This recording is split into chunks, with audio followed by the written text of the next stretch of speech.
let's have our guest. Our guest joins us virtually. He is Dr. Adedayo Kayode, a socio-political technocrat. Good morning. It's always refreshing to have you on the show. Yes, good morning. It's always refreshing to be with you guys Tuesday morning. But Sarah, that guy that came to adjust your earpiece there, don't let him always be coming out. You will be thinking that we are well fed in Nigeria. Because the guy is looking too well fed. Okay, meanwhile, Ebin power in Nigeria, Ebin power. Let the world know. But when you are showcasing, people will think that we are lying. Thank you for joining us on the program today. Yes, you know, it's a beautiful new day and so many things to talk about.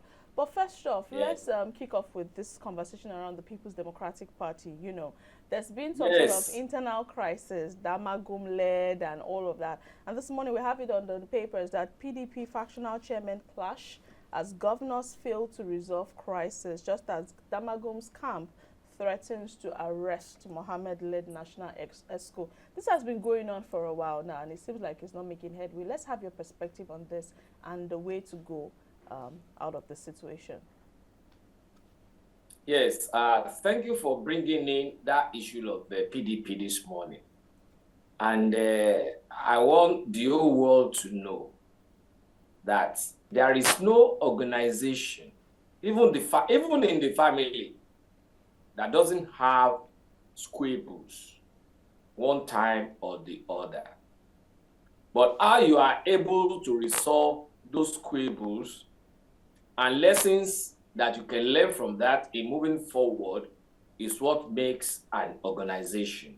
That is one. Two, there is no organization again that doesn't have rules of engagement. Rules of engagement. Even in the family, either written or unwritten, there are ways and manners in which each and everybody is meant to relate with each other. What happened? The former chairman, the substantive chairman, Senator Ayu, resigned. And there is no organization that can have leadership vacuum. And to that extent, Damagu was brought in based on being the national vice chairman from that zone to come in. However, along the line, we all are witnesses to all that Damagu had been doing. He was supposed to have called for a NEC meeting towards having a substantive chairman from that zone that Senator Ayu is from. But along the line, he had been throttling it. And the leadership, leaders and elders, the founders of the party, and I say, listen, we cannot be a credible opposition without doing things right within our organization, within our party. So, whoever is being seen as an encumbrance towards maintaining the value and integrity of the party has to give way. Has to give way. Hence, the suspension, underline it, the suspension, which is also normal, of Damagu. And here we are today with 9 of the 13 governors of PDP supporting that act of suspension of Damagu towards moving forward of the party. You know, we know that this internal crisis has been on since like 2022, and you know, a federal high court sitting in Abuja further restrained the NEC which is the highest decision-making organ of the party, as well as the Board of Trustees, from removing Damagum as the acting national chairman. Let us get your, but before we get into that, let's quickly take this call. Thank you for calling, Yopam from Benue State. Thank you for calling. Hello. Hello, we can hear you. Thank you for calling. I don't know if you can hear me, but my name is Yopam. I'm calling from Benue State. Thank you for calling. We can hear you. Please go on. Okay, like the man rightly observed, the former chairman of the PDP, was from Benue State, and after he left office, the chairmanship is supposed to have returned to Benue State. But because Oga Wike and his friend Utom from Benue State, they are bent on causing chaos in the party. They just want to destroy the party. This is between Utom and his friend Wike. They are the one in charge of the party, and they don't want anything better to happen. Like, for example, here in Benue State, Utom is afraid that maybe the present governor, who is the Reverend Father, because of their issues with the national, the SDF, who is also the leader of the party in the APC in the North Central. He is feeling like because of their issues in the APC and because of the present governor is patronizing with the former governor, if allows the party to be in Benue State, the governor may likely come back to PDP and join Suswa, and he does not want that to happen. And then at the national level, we here in the Benue State, we just believe that Wike is causing trouble so that during the next general election, PDP will not be able to stand, and the APC will not have any strong opposition. They are just trying to destroy the party so that in the next general election, APC will not have any strong opposition. Right. So the problem of PDP is Wike and his friend Utom. Thank you, Yopam. Thank you for calling and for sharing your thoughts with us. They're just acting the script of Wike and his friend Utom. Thank you, Yopam. We appreciate your comment. Dr. Kayode, I don't know if you heard everything that Yopam said. Yes. Do you want to react to that? Yes, he has said it, and that's the truth. Because you were trying to talk about the beginning of this power struggle in PDP, and you were taking it back to 2022. Yeah. When Alhaji Atiku Abubakar became the candidate of the party, and we all saw the activities of Wike then. How he did not work for the party, rather working for an opposition party, all right? And to that extent, he has been using his money. Only God knows where he got the money to be causing series of problems in PDP. Whatever Damagu is doing, it's not his own thinking. He's just acting a script that had been given to him. And it's unfortunate.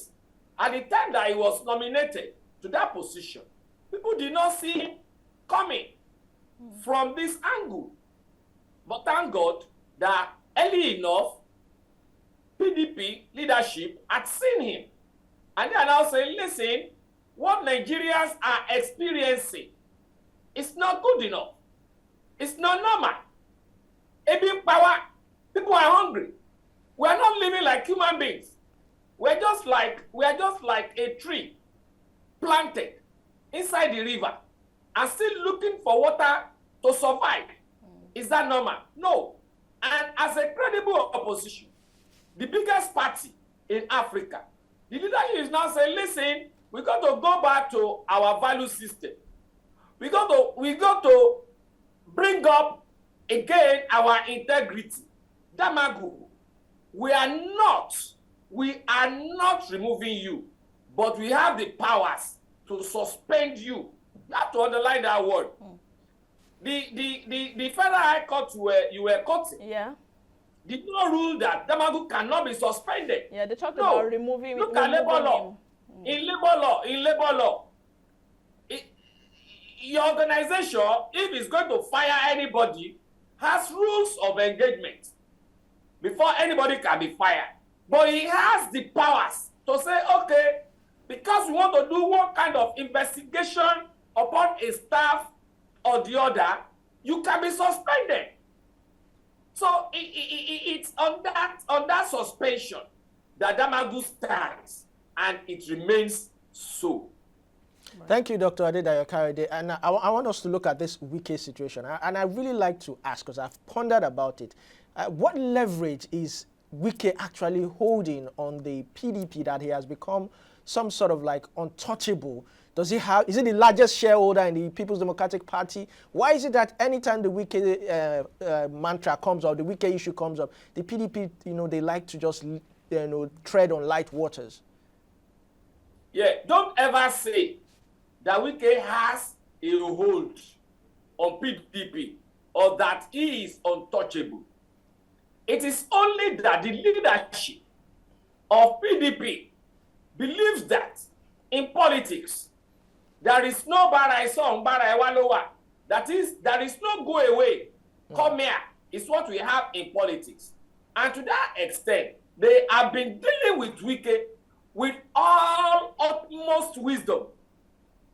With all utmost wisdom. Because again, they are aware that Wike is not alone. Wike is not alone. When you see that fly dancing on top of water, it's not just dancing. There is somebody underneath the water beating the drum for that particular fly to be dancing on top of water. That is to say, there is another fifth columnist behind Wike's activities right from the onset. And that is part of politics. In terms of scheming. Who's the fifth columnist? A particular party knows that PDP is out to salvage the people from the excruciating pains they are being subjected to presently. And they now look at Wike as an instrument that can be used to cause a destabilization within the party. And if such a thing is not handled with care and wisdom, you're going to be seeing court cases upon court cases that will now distract PDP in organizing itself towards delivering people from this particular Pharaoh-like government. Who are these that people? We are experiencing. So, Dr. Kayode, are you saying, are you insinuating that this is an intentional strategy targeted at the PDP to distract them? Exactly. Thank you for saying that, Sarah. Thank you for that. That is it. That is just it, nothing more. And who are these people? You said they are some set. Do you know them? It is nothing other than APC. Do you have confirmed evidence? This is a strong allegation, Dr. Kayode. You can see Wike in their government. You can see Wike always talking that, yes, Tinubu is going to come back and win the election in 2027. And that he is even going to work for him towards coming back. How can you be in PDP and then be working for APC? It's not, is it normal? It is nothing other than political rascality and political abnormality. So are we looking at the possibility of a defection of Wike from the People's Democratic Party? That's what PDP leadership are telling him. Go to APC that you are working with and leave PDP to solve its own internal issues. All right. And I'm sure in the coming days, by the time all these things are resolved, definitely he will know where it belongs. Thank God for what even Fubara has done for him in his home state. All right, Dr. Kayode, I would like to, Dr. Adedayo Kayode, I would like to shift your attention to what happened in Libya, what the ordeal the Super Eagles went through.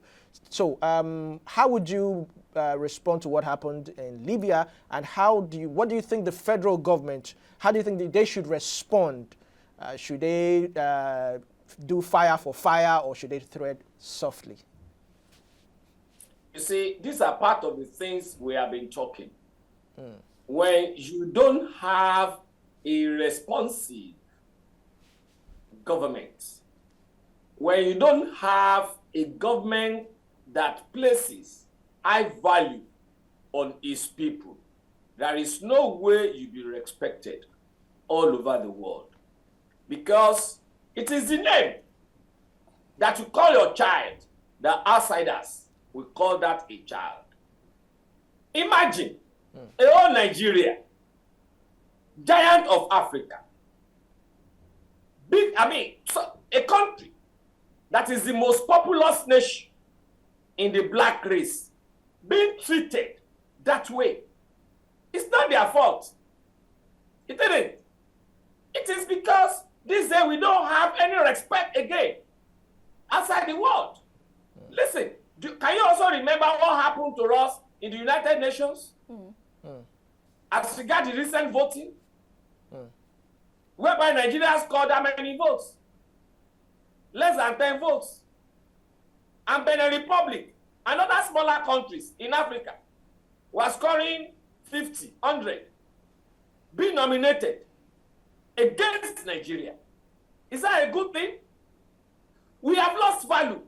We have lost integrity. And how? How? The aggregate integrity and value of a people is what defines, the integrity and value of the leadership of any organization defines the aggregate integrity and value people will accord to that particular population. Go travel out and see the way you be treated because of your green passport. Then you will know that because of the kind of leadership we are having, we have lost it. Zero integrity, zero value. We don't even have respect for rule of law. So where do you think we'll be placed? How do you think we'll be treated? Okay, now let the federal government keep on shouting there. CAF will do what it's going to do. Was CAF not called? NFF called CAF. What was CAF supposed to do? But CAF already knows that, yes, Nigeria is a country where people always back without any iota of strength to buy it. But Dr. Adedayo Kayode, according to reports, the Libyans also accused Nigerians of doing the same when they were in Nigeria. How would you respond to that? What did they do? What did they do? Even at the time they went to Port Harcourt to land, because they opted to land in Port Harcourt, according to the report I read, NFF was still there. NFF was still there to welcome them. NFF was still there to provide them a comfortable transportation system. Unlike what happened to us in Benghazi. We are supposed to land in Benghazi. But while the pilot was approaching landing, he was diverted.